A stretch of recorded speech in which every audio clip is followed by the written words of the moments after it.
I wrote this book, Jesus Family Values, in 2006 because I was very interested in the way in which family values were being co-opted in the political discourse of that time.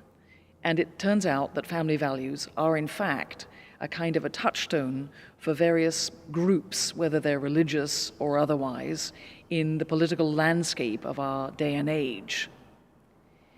I was interested in Jesus' family of origin and the communities that formed themselves around Jesus. So if we start off then by asking about Jesus' biological family, we'll find that there is not much information in the Gospels, and that Jesus' birth narratives gives us most of the information that we have, the birth narratives of Matthew's and Luke's Gospel.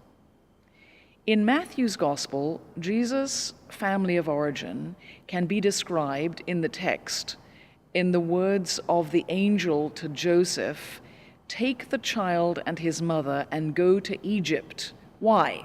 Because Herod, having been angered by what he thought was the trickery of the mages, the wise men, caused the death of all little boys who might be a threat to his throne, his family legacy, and the family of Jesus, the biological family of origin, had to flee to Egypt.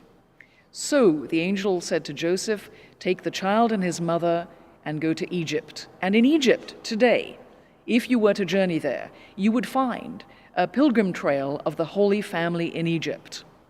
And this is the origin of the Coptic Christian Church in Egypt today, as well as the visit of the Apostle Mark to Alexandria. Now, listen to the language of the text. Joseph took the child and his mother and went to Egypt. So at the heart of this family is the child and his mother. That's Jesus and his mother Mary. What is the relationship of Joseph to that duo, that dyad? The answer is that he is Joseph. He is not the biological father of Jesus. So what looks like husband, wife, and child in Jesus, Mary, and Joseph is in fact child and his mother, child being at the center, according to the text, and Joseph slightly off to one side, the adoptive father. So right there, at the heart of Matthew's account of Jesus' family, lies the child and his mother, the adoptive father, and adoption as a family value front and center. Adoption is the language of the baptism in all Gospels that report the accounts of Jesus' baptism. Now, Jesus' biological family in Mark's Gospel, where there is no birth narrative, seems to be in some tension with Jesus. There's an account in the beginning of Mark's Gospel where some people report to Jesus that your family is outside, and this is not just a space but a distancing between them. Your family is outside calling. "Who is my family?" says Jesus. "Everyone who does the will of God," he said, looking around at his disciples. "Everyone who does the will of God is my mother and my brothers." And so Jesus is redefining in Mark's Gospel the family of choice. Those who do God's will become, shall we say, siblings of Jesus. Now, in Mark's Gospel, Jesus' family seems to think that he is outside himself. He has actually lost his mind. So Mark seems to indicate there's some tension between Jesus and his family of origin. Later on, in Matthew's Gospel, we find a community of siblings praying the Lord's Prayer. No Lord's Prayer in Mark's Gospel. But once you get a Lord's Prayer, you have a community praying together. What do they say? "Our Father, the one in the heavens." So like Jesus, the disciples in Matthew's Gospel form a community of brothers and sisters, all together praying to the Heavenly Father. Where's this Heavenly Father? In heaven. So in Matthew's Gospel, what you get is the focus of the ecclesia, the community around Jesus, focused on God, the Heavenly Father. Jesus will say in chapter 23, "Call no man your father on earth, for you have one Father, the Father in heaven." Herod is an example of a bad father. He didn't treat his children well. He had the boys of other parents slaughtered so that they were childless and bereft. So in Matthew's gospel, there is a community around Jesus, and that is a community or a group of Jesus followers. I wanted to separate our notions of family today from those of family in the ancient world.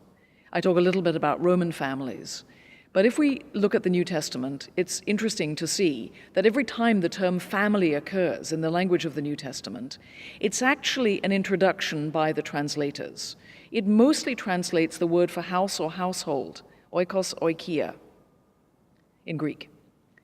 So, in other words, where a house is actually a home is the decision of translators depending on the context in which the word occurs.